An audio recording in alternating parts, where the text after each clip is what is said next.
Hey everybody, it's Amy McDonald here. Welcome to this very special series of interviews where I'm just, sharing time with some fabulous people. Particularly what we're really getting at here is how, what is going on in your business and how can you be using these special times to your advantage when it comes to dealing with stuff in your business that may have been needing your attention for some time and you haven't quite got to it yet.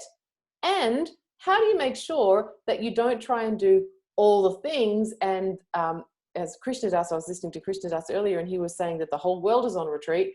So how do you not end up at the end of this retreat, actually you're exhausted and you need to go take another retreat? So we're going to delve into that a little bit deeper. And I'm delighted today to introduce you to my guest, Rachel Dougherty. Did I get it right? You did. Amazing. Who's a yoga teacher and a therapist, which I think is probably a beautiful combination of skills. Can you tell us a little bit about your business, what you do and why you do it before we jump into our conversation? Yeah, absolutely. Thank you for having me. I'm really excited to be here. And so I think it's a beautiful sort of overlap too, right? We got the mind, we got the body. Yeah. And we're stuck with both. So I started as a therapist in 2010, and I've been working in the field. And then when I had my daughter, I was starting to explore the mind-body connection a lot deeper. And so I went for my yoga teacher training with a 6-month-old, I think. It was a wacky decision at the time, but it was great. I don't look back and I don't regret it. And so I move with my clients sometimes if they're, comfortable doing that. And I think it's really important. So I work with women and we get so disconnected and try to avoid our bodies, yet we are very much in them all the time. Yeah. Nice one. Let's just get this now so I don't forget later. Tell everybody where they can cyber stalk you. What's your Insta? What's your website? Give us the. Yeah, I just launched my brand new website yesterday, groundedtherapist.com. It just needed a little love and updating from my first time. Mm-hmm. So I have a really fancy website, groundedtherapist.com, and you can find me on Instagram and Facebook at groundedtherapist. So folks, go take a look at Rachel's website, groundedtherapist.com, and then go find her on Instagram at groundedtherapist and leave her a DM about how fancy her brand new website is. Please do.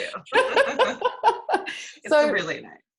I'm going to go and do it also. So folks, Rachel reached out to me because she thought that it might be, strangely enough, she thought that it might be pertinent that a group of yoga teachers have another little conversation about the importance of boundaries. And being a zealot for a loving boundary myself, I couldn't agree more.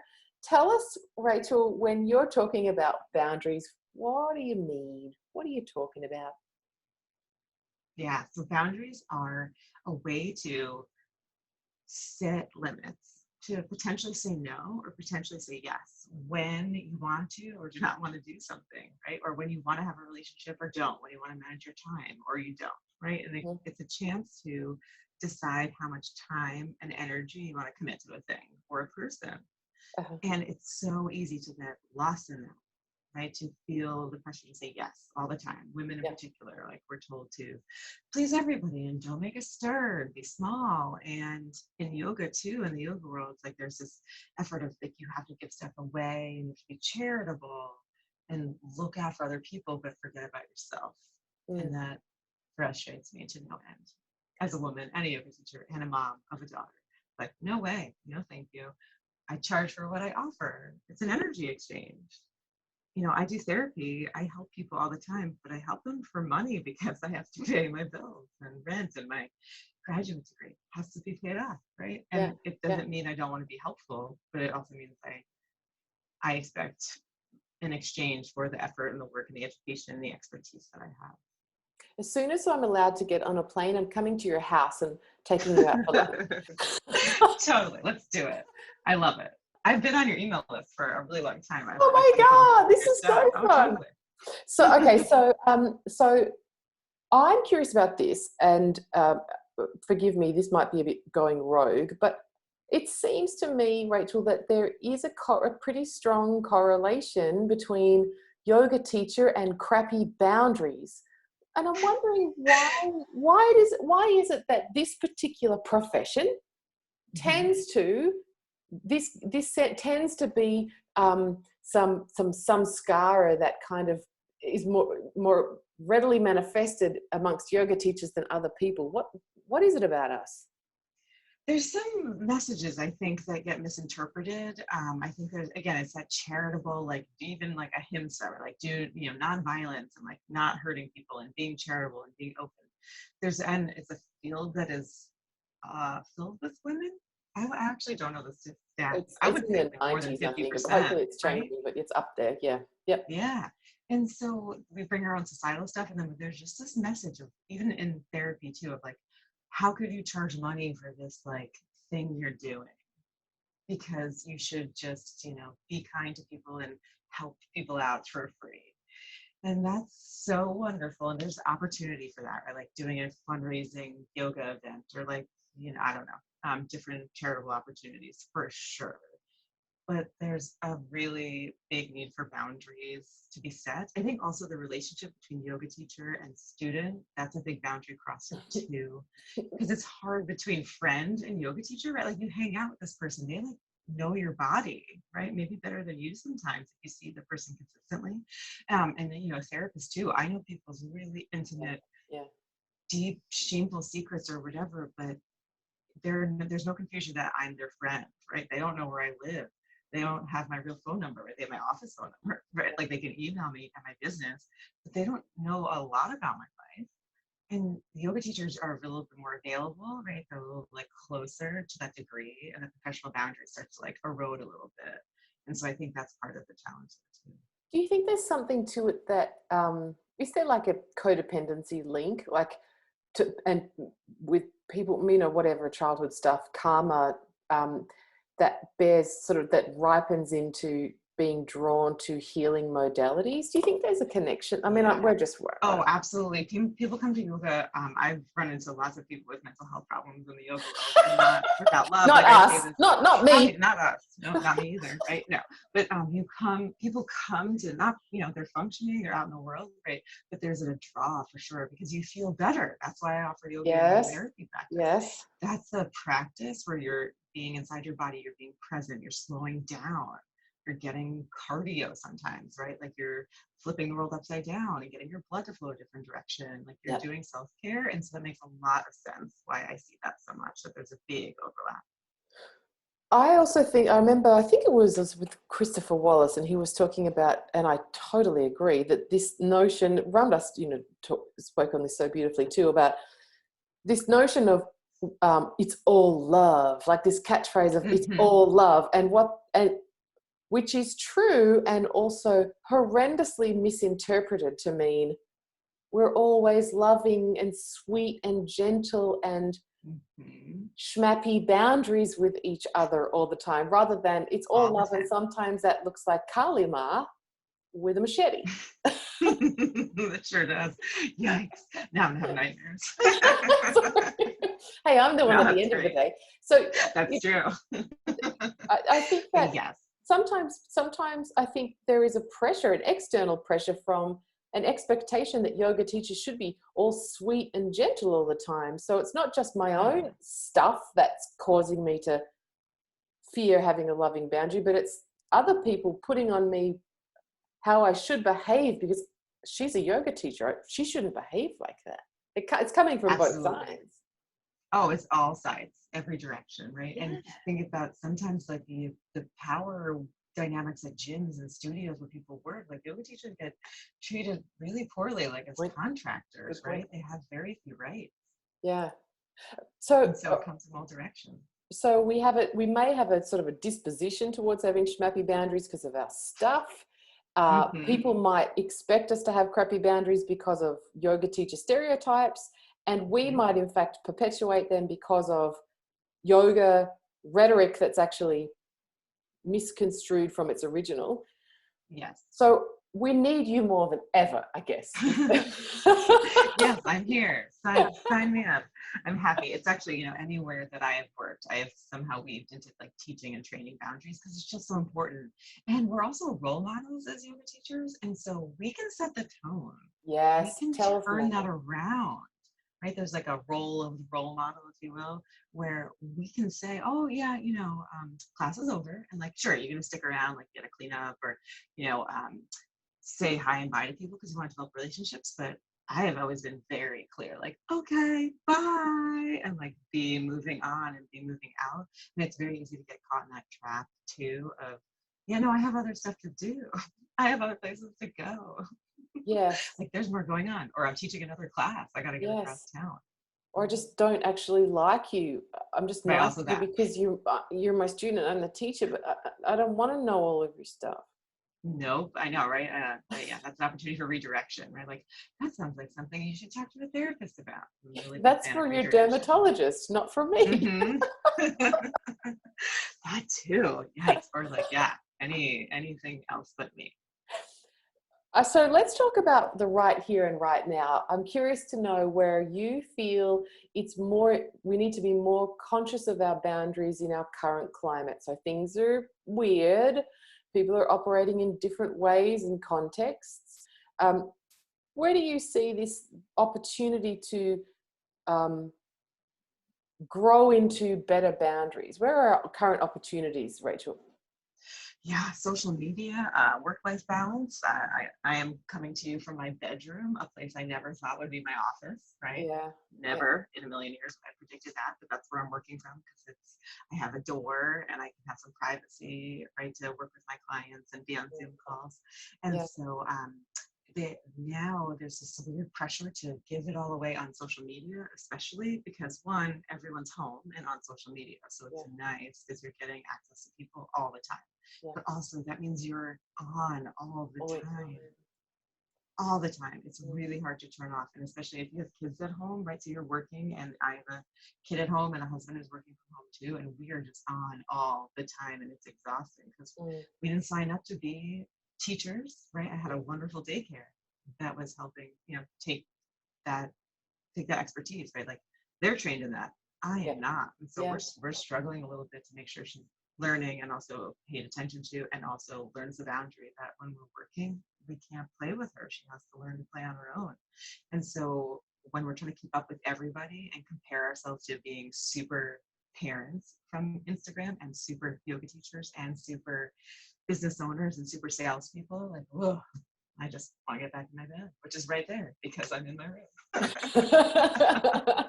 So I could, but I can't. So work-life balance and boundaries around that. I'm hearing you say that like screen time boundaries and monitoring that, which is hard when your social stuff is on screens. Oh, totally. Right. Like I do lives and, I've seen you, right. You've been popping up on lives on my feed too. And we could be on all the time in different time zones. Right? I could be getting ready for bed while you're popping up and vice versa. And we could just be on awake 24 hours a day right now, doing every single job that we used to not do like a month ago. And so, it's really important to turn those things off, to get some rest and decide like when you're cutting yourself off. But My therapy clients, No, go ahead.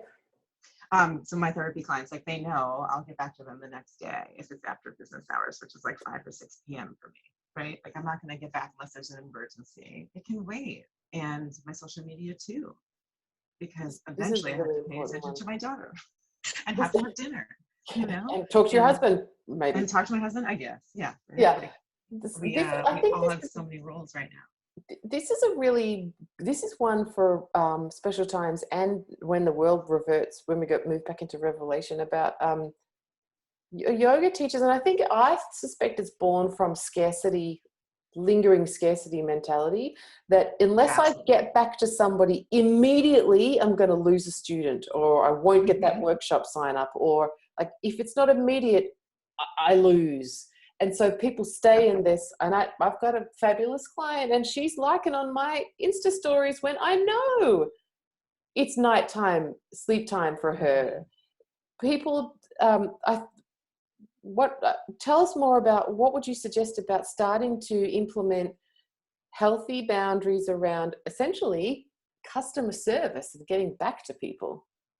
Yeah. So where's the good thing about the digital age is we can have autoresponders. I'll get back to you between the hours of 9 and 5, right? Like my messenger on Facebook says, I'll get back to you within 24 hours. And if it's a, life-threatening emergency, call 911, right? Because I want to make sure people know I will get back to them at a certain time. And that's a really great way to communicate boundaries is I can't talk to you right now, but I will get back to you at a specific time because you're honoring that they have a request, but also honoring yourself. I just taught a webinar last night and we were practicing like, I need you to respect that the nighttime hours of this and this are my personal time, but I will get back to you and be clear when that is. Don't pretend, oh, I'll get back to you in 5 minutes and never call them back. Yes. Right? Because that's not fair either. You just have to be clear and get through that discomfort because we're also really inclined to avoid discomfort as humans. And then as women in particular, we do not want to be uncomfortable. We don't want to make other people uncomfortable. And it's really hard, but it will not kill you. Discomfort doesn't kill.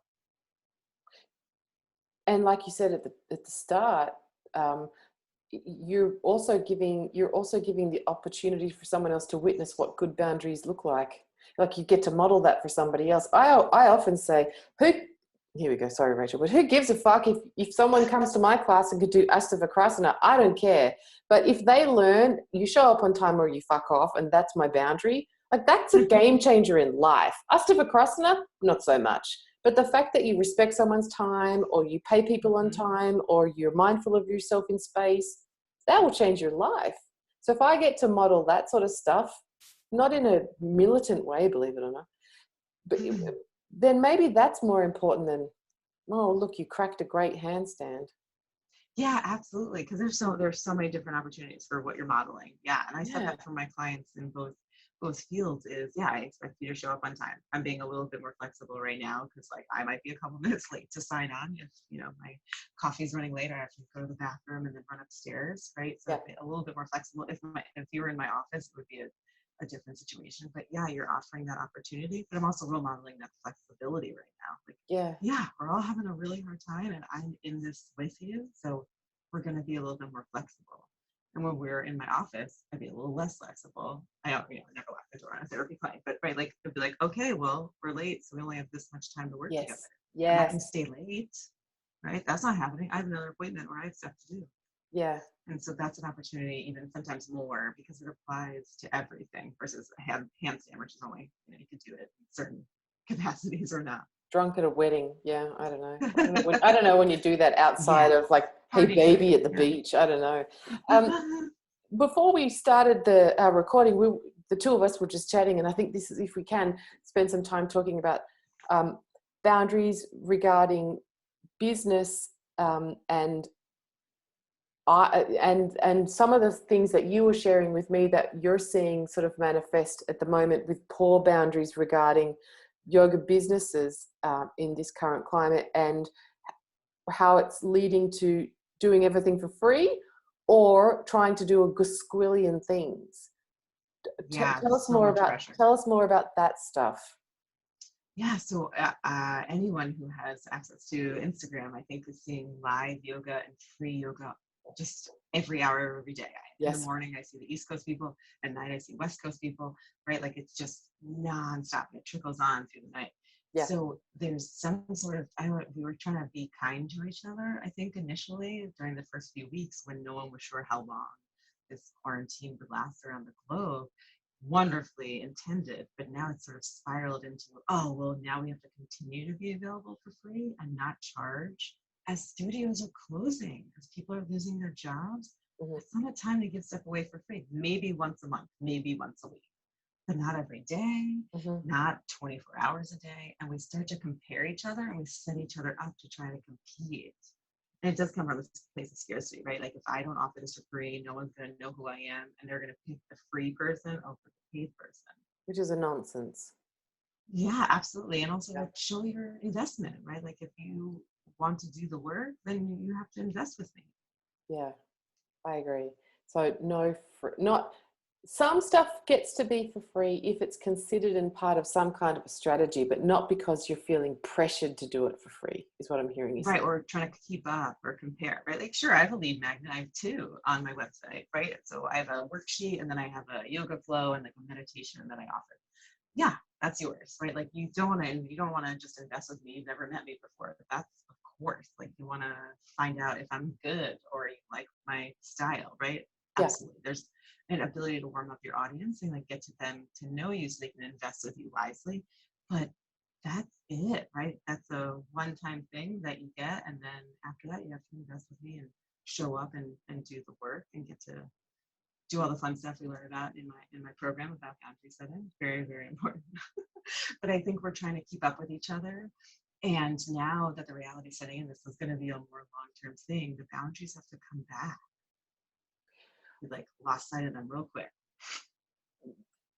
I love that. I think, you know, it's like I don't know how long ago it was, that book that came out about called Emergency Sex. You know, you see this sort of thing in emergencies. You see it in, you know, when we have bushfires here and they set up the, you know, the evacuation points and everything. There's a different type of, like, people get really, you would probably know more from your background than I would about the terminology, but, you know, people, the boundaries go way down, the barriers go down, people form these really strong bonds super fast. There's kind of this, we're in this together. There's something very addictive about all of that, but you can't sustain it. I mean, it's not normal times behavior. Nope. It's like a little bit of a grief and a trauma response. But Yeah. when there's like a national crisis, right? Like we come together. We did, right? Yes. That was like the first 2 weeks of all of this was coming together and we're donating, we're sharing stuff and like wonderful thing. But right, though it's designed for short-term disaster, right? Yeah. A tornado, right? For the rest of the country is okay, but like a specific area is not. Yes. Even a large area. But this is going to be going on. So we're all going to burn out because we cannot run on adrenaline, which helps us survive, which is a little bit also what goes on there, right? In grief, in a tragedy, right? We are designed, our old brain in the back of our minds, which is very instinctual, is like, okay, danger, okay, run, right? Flight, fight, fawn, whatever your response is, to survive. But that only is a short-term thing.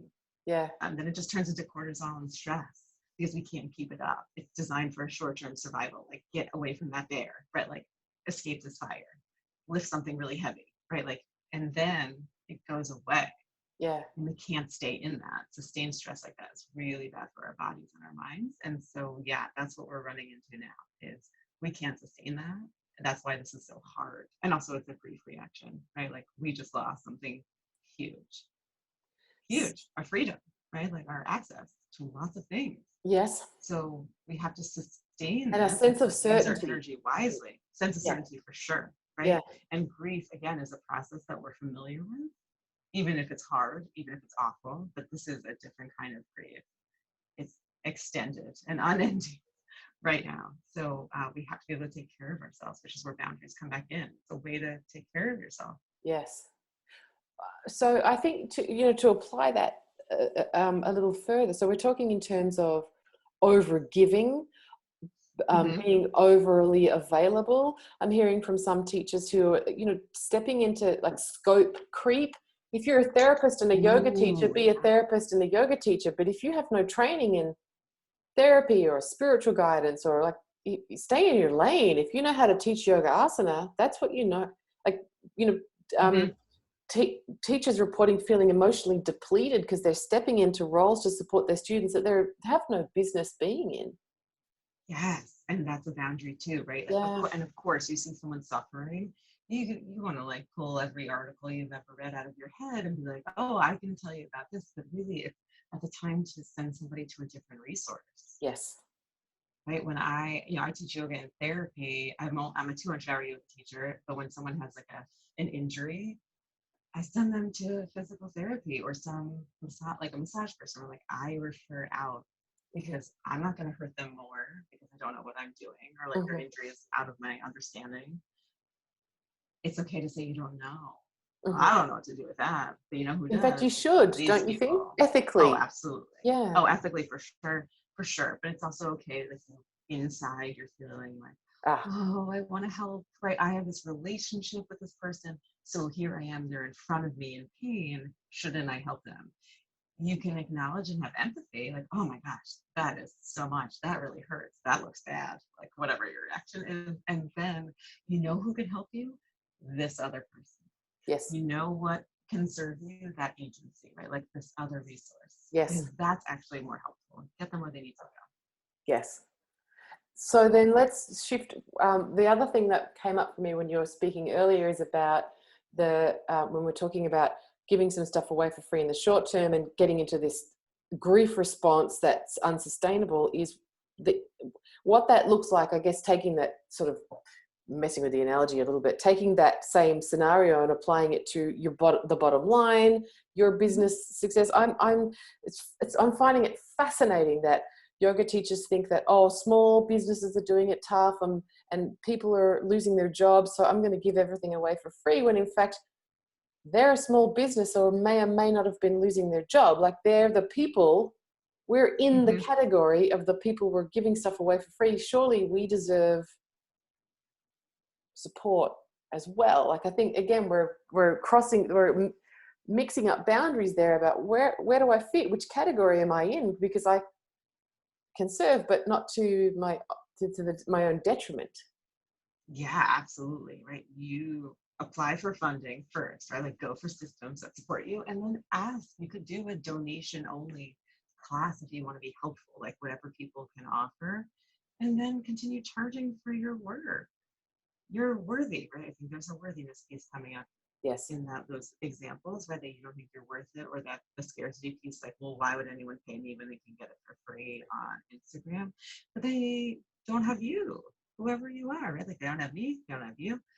So that's why you're worth it, because you have an expertise or a knowledge that the other person doesn't have. And that's okay to ask for that exchange of money, of energy, whatever it is. A lot of trades I see in yoga stuff too. Oh, very uncomfortable with that. I see a lot of trading. No, money is how you trade things. Yeah, and I'm ending up getting a crappy massage once a month because that was a deal that I made before I realized you were shit at massage. That's amazing, right? Yeah, like, oh, that is the thing I see so much. And so again, it's a boundary thing. Like, saying no is really uncomfortable. Yeah. Saying please pay me, like, cool, this is what we're gonna charge. So just practice, right? When I started raising my rates this past year, I had to practice a little bit, because I was, coming from a community mental health background where it was like, yeah, no one has money, no one has anything. So, like, I'm gonna do the best I can with these limited resources, right? I'm gonna duct tape it all together and make it work. But now I run my own business and it's expensive. So I ask for money. And that still comes up for me sometimes. I know, like, I'll notice that I call it like the community mental health side of me will come up, and I'll want to be of service. And then I'm like, oh, right, but I still have to pay for all my bills. And, the people I hired work for me, I have to pay them. So I definitely have to charge. And so it's okay to practice. It's okay to recognize it's going to be uncomfortable. It's going to be an uncomfortable conversation, but I'll survive this. I agree with everything you're saying. But also, I just want to take a stand for this thing about, like, often when I'm doing interviews with yoga teachers talking about money, charging your worth, they'll often say, well, I've got bills, I've got to pay the electric, and I think, fuck all of that. I want to have more money than I need. Like, that's also okay. How many yoga teachers are actually saving for their retirement? How many yoga teachers are ahead on their house repayments? How many yoga teachers are going, you know what, I'm going to buy me some stuff online that I don't need? Yeah, okay. Fair enough. We allowed to have that too. I still think even yoga teachers that are taking a stand for, no, we deserve to get paid, are still justifying it out with, because we have bills, rather than, I like money. I like it in my life. It makes me feel safe. I like knowing that there's some later if something goes wrong. Absolutely. Yeah. Saving for retirement's huge. Please do that. You're allowed to desire more than what you need. Yeah. I think it comes from a place. I think that's a good argument. Like, I totally agree with you. And yes, all of that is true. It's just, when you're getting to that discomfort, it's nice to have some concrete things, like, but I do have to pay this bill, right? Versus, I would love to have $1 million. Like, yeah, go for it, go get it, like, get out there. But when the fallback of that discomfort comes up, it can be nice to just have, like, specific things that you're remembering or important that you need, So I think it's a balance between those two. But you're like totally right. Absolutely. Please make your $1 billion yoga industry money. And also but it's also the self-worth thing, isn't it? Like, I'm worthy of this energetic exchange, even if I give all the money away. This is what my energy is worth. Yeah. to And for me, right, insurance companies sometimes get to decide it. And yeah. so that's an ongoing discussion, right? Like, what does the insurance company value my worth as? This rate. What do I personally think my rate is? Much higher, right? And so like we get messages of like, well, how much do you pay for yoga class? $10, in the US. So $10, $15, $25 or more, like private lessons. I like, so sometimes other Yes. things try to get to decide us, and it's hard to break that of, oh, well, is that it? Is that all I'm worth? Like what other people are deciding for us. And so that's a conversation internally too. Yeah. It's no joke, is it? The personal development opportunities in deciding to run your own business based on what you're passionate about. Oh, it's endless. It comes up all the time. Just when you think you're like, no, I got this. I know this. I know what I'm worth. I know what I expect. I know how to communicate. And then like just comes out of nowhere. So it's a forever process, and you have to be compassionate about that, right? Because there's always going to be, I like to think of like railroad tracks, like old stuff, your old patterns. There's still railroad tracks in your brain, right? Like Yes. railroad tracks are hard to pull up. Yes. And every once in a while, something's going to run across it by accident, and Yeah. it's going to come up, right? And then you have to go, oh, I remember you. Okay. Nope, that's old stuff, right? That's not what I'm doing now. I am a healthier, more, abundant person. So I don't have to do that anymore. But it will come up. It's a forever journey. Which I can't help but appreciate the beautiful opportunity for a segue right here, because if it is an ongoing journey and it's not something that ever just gets resolved in a heartbeat, guess what? Rachel might be able to help you out, because she's got this amazing program. You need to get on it now though, because it starts very, very soon, called Unbound. Tell us more. Yeah, it's going to be a 6-week group coaching course. So it's not self-paced, it's a cohort. So Nice. everyone starts together. We'll go through the 6-week course. It's based on my longer program, which is 6 months, but based, looking around and realizing the uncertainty of sort of the present state that we're in with this pandemic, I decided to condense it into a 6-week thing, because I can manage that energetically, and also so can my students. And so everyone's going to start together and then move through the 6 weeks of modules. You're going to do journaling. You're going to get live videos with me, pre-recorded and live modules. We're going to have a private Facebook group, and we're just going to work through setting boundaries, getting rid of doubt. And then I work my yoga in to work on core engagement for confidence, to think energetically, even like chakra wise and lower back protection wise, because we sit so much. We do some core exercises. Nice. And it's not about anesthetic by any means. It's just, let's sit upright when we talk. Yes. Except if it's 6 a.m. and you're talking on a podcast, then you lay down on a Friday. Right? But so I do some very light but very hardcore work that works into the program. I like that. I love that. Yeah, as the place of embodiment for the qualities that you're talking about. And I think the final piece about the boundary stuff is not only the discomfort of saying no to somebody, but the discomfort of the rejection trigger. Like, okay, I've been doing my chair yoga for free for 3 weeks, and now I'm saying, actually, now it's £8, and people say, well, I'm not coming then if it's £8. Like that, for a lot of people, can be deep work about being rejected is also so uncomfortable. And I imagine that's something that in boundary work must come up. How do you sit in the discomfort of feeling rejected? Yeah, right. We get rejected all the time, right? And that's okay, right? I think it's just embracing that and being compassionate. Like, I'm not the therapist or yoga teacher for a lot of people. I'm not. I'm okay with that. Because that's fine. I want you to find who you are going to work with, right? I taught at the gym not too long ago, and I'm just super compassionate in my yoga teaching. Like, I'm not going to be like 50 chaturangas and do a handstand when you don't know how to do, one push-up, right? I'm not going to do that because I'm going to hurt you. So I did not stay there very long because they wanted me to hurt them, right? They wanted me to hurt their students, and that's not what I'm about. So that's okay, because I'm not the yoga teacher for that place. Right. You can't so do lunge. You're not doing a split. Sorry. Well, I get that you're okay with being rejected, but what about people who are like, oh my God, I just couldn't handle it? Like, how do you get going with that? Got lost in my own story there. Yeah, totally. So yes, that is an example of a way to kind of remember that it is okay that you are not the person for everybody, and that you will survive discomfort. That rejection is probably the other person's stuff. Yeah. Right. In that gym example, that wasn't me. I was very open about what kind of teacher I was. They still hired me and then quickly didn't want me there anymore, right? That was not about me. That was about them. right? People who Yes. reject you, it's probably about them. You don't have to take it as a personal criticism. Yes, yes, It yes. does not have to define you. It's like, okay, I'm gonna go find somebody else, or like I Yes. need to adjust my messaging, or network a little bit more. Like find your people, find the people that want what you have, because you're awesome, whoever you are. Totally agree. And I love the way that it gets to be a journey, like you said about the railroad tracks, like all of this gets to be a constant sort of buffing of the diamond. Like it's a refinement. You're never going to nail it and be done. You can just Never. move towards being better. Every day, just a little bit, right? And that's where compassion comes in. And Yeah. you're going to mess it up, right? You're going to say Yeah. yes when you meant to say no. Yeah. And you'll just have to learn. And like be like, okay, whoops, back out away from me. Next time I'm going to do it different. I love that. I have clients say that to me all the time. You're not going to like this, Amy, but I actually said, I don't care.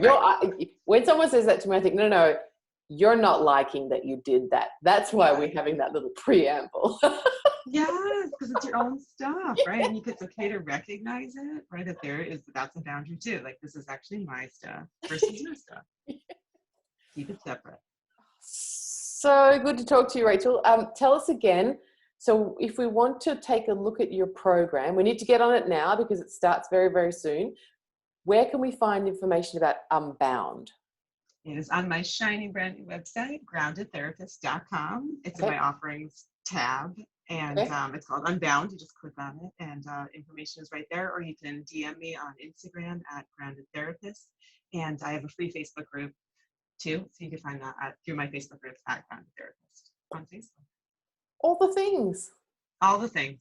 But you don't have to do all the things. You do all the things if they feel good to you and it's your truth. And and if you don't want to, that's fine too, right? It's not a personal rejection. I'm super comfortable with that. If someone follows you on Instagram and then decides that you're not the yoga teacher therapist for them, you're okay if they unfollow you. I'm definitely okay with it, and I will sleep fine. Way to model. But also, I send so much love to you. Om Shanti Shanti Shanti. Thank you. Thanks, Rachel. Thank you so much for having me.